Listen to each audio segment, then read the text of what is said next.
سلام. من بعد ما شفنا في الفيديو اللي قبل الاساسيات الخمس ديال الميزانيه، الاغلبيه كيتسائلوا كيفاش ندير ليها.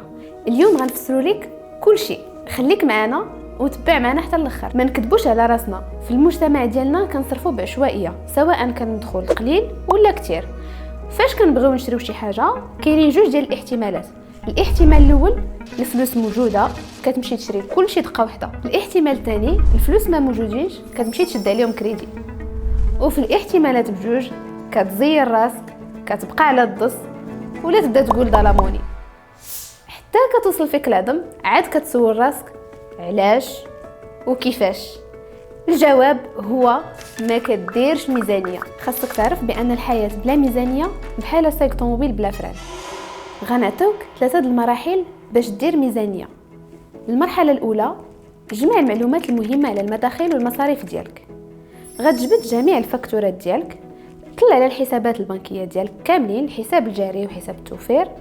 دير قائمه ديال الكريديات اللي عندك، القيمه وشحال فاش غتخلصهم. داخل في شي دارت او قرعه حتى هي ما تنساهاش. المهم تعرف كل حاجه شحال كتخلص فيها، امتى كتخلصها، واش ثابته ولا متغيره.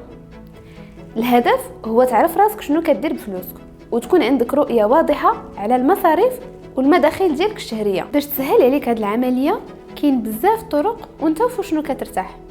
تستعمل النماذج اللي متوفرين في الانترنت، ولا تقدر تخدم بالطريقه التقليديه، تاخذ ستيلو وورقه وتقيد. وفي منصه ديرهامينو حطينا لكم وسيله ستيلو وورقه تقدروا تستعملوها باش تتبعوا مصاريفكم اليوميه. الوسائل موجوده، خاص غير الواحد يدير شويه ديال المجهود. ندوزو للمرحله الثانيه، قيد ولا عمر المداخل ديالك في الميزانيه.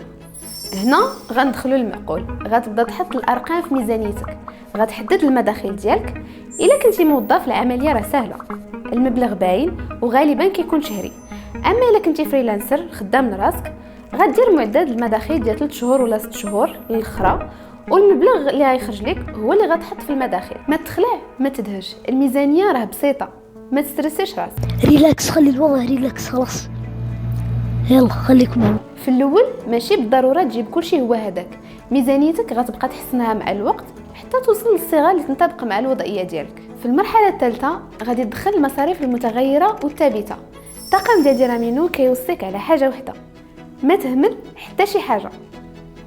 من الاحسن فاش تكون كتحدد المصاريف وفي ودير بحساب الصغيره والكبيره باش ما توحش في الاخر الشهر لا هما يشيط والله يخص. واحسن حاجه ديرها تقسم المصاريف ديالك على حسب النوعيه ديالهم.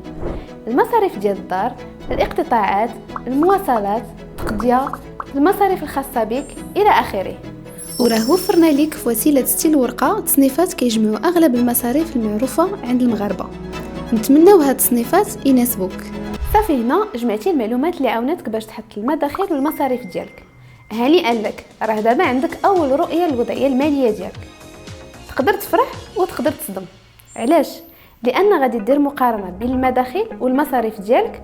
ديجا قلناها لك في الفيديو اللي قبل، اي المداخل ناقص المصاريف. سبق وقلنا لك الا خرجت لك النتيجه ايجابيه يعني داك المبلغ غادي توفره، ماشي تفرح وتلاقي يديك راه بحال ما درتي والو.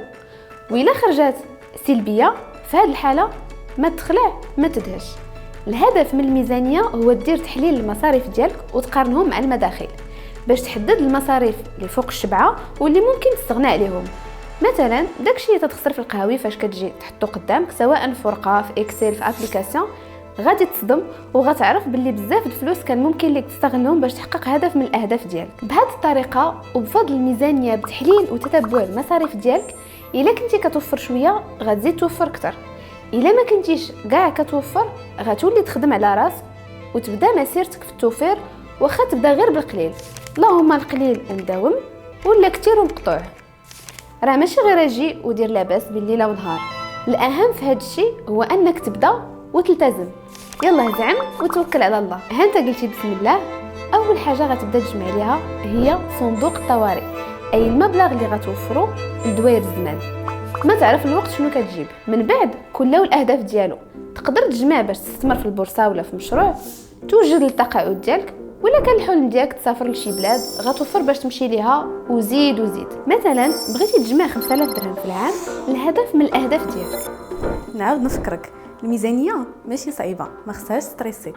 رضا بالواقع وبالوضعيه الماليه ديالك كيف ما خرجت، خذها بكل روح رياضيه. تبارك الله على حنان وخلاص. والميزانيه خرجت بان كتشات لك تقريبا 400 درهم في الشهر، غتقدر تجمعها في عام وغتقدر تجمعها حتى في اقل من عام. ولكن الا عرفتي كيفاش تسير ميزانيتك وتنقص من المصاريف باش توصل لاهدافك في اقل مده. الا تفرجتي في الفيديو حتى لهنا فبرافو عليك، هذا كيعني انك مهتم بالموضوع وعندك الرغبه تحسن من وضعيتك الماليه ودير اهداف لمستقبلك. ما تنساوش بارطاجيو باش تعمل فائده.